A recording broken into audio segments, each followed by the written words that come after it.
అలవికాని హామీలిచ్చి వాటిని అమలు చేయలేక డైవర్షన్ పాలిటిక్స్ చేస్తున్నారని అనంతపురం జిల్లా మేయర్ వసీం విలేకరుల సమావేశంలో విమర్శించారు.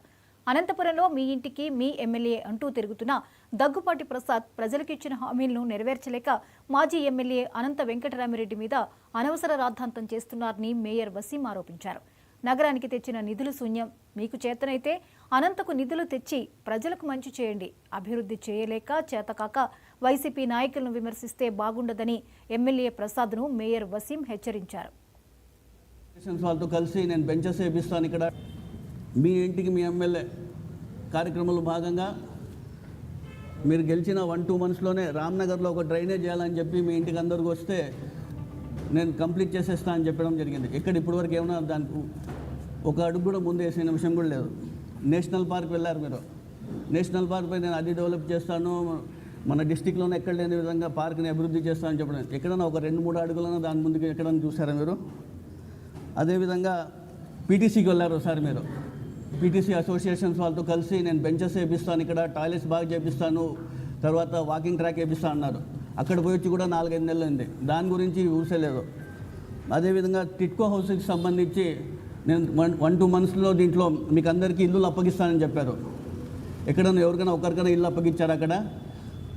తర్వాత ప్రతిసారి ఇరిగేషన్ మంత్రితో, మున్సిపల్ మంత్రితో, ముఖ్యమంత్రి గారితో కలిసి అండర్ గ్రౌండ్ డ్రైనేజ్, అదేవిధంగా మరువంక నడివంక సంబంధించి ప్రొటెక్షన్ వాళ్ళకి సంబంధించి మాకు ఫండ్స్ కావాలా, అదేవిధంగా డంప్ యార్డ్ తరలింపు అని చెప్పేసి పదే కలవడం జరిగింది. ఇరిగేషన్ మంత్రితో 2 సార్లు కలిశారు, నారాయణ మంత్రి గారితో ఒకసారి కలిశారు, ముఖ్యమంత్రి గారితో కూడా దృష్టికి కూడా తీసుకెళ్లారంటే కూడా మీ పై స్థాయి ఉన్న నాయకులు కూడా దీన్ని పట్టించుకోపోవడం అంటే కూడా మీరు ఏ విధంగా పరిపాలన అందిస్తున్నారు కూడా ఒకసారి గమనించాలా. అదేవిధంగా బీసీ భవన్ కోసం ప్రత్యేక కృషి చేస్తామన్నారు.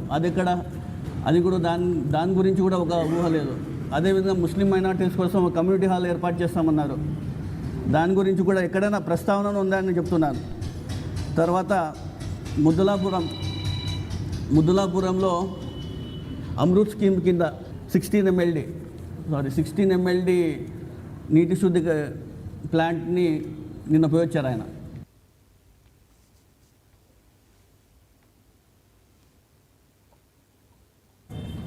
మీ ఇంటికి మీ ఎమ్మెల్యే కార్యక్రమంలో భాగంగా మీరు గెలిచిన 1-2 మంత్స్లోనే రామ్నగర్లో ఒక డ్రైనేజ్ చేయాలని చెప్పి మీ ఇంటికి అందరికి వస్తే నేను కంప్లీట్ చేసేస్తా అని చెప్పడం జరిగింది. ఇక్కడ ఇప్పటివరకు ఏమన్నా దానికి ఒక అడుగు కూడా ముందు వేసిన విషయం కూడా లేదు.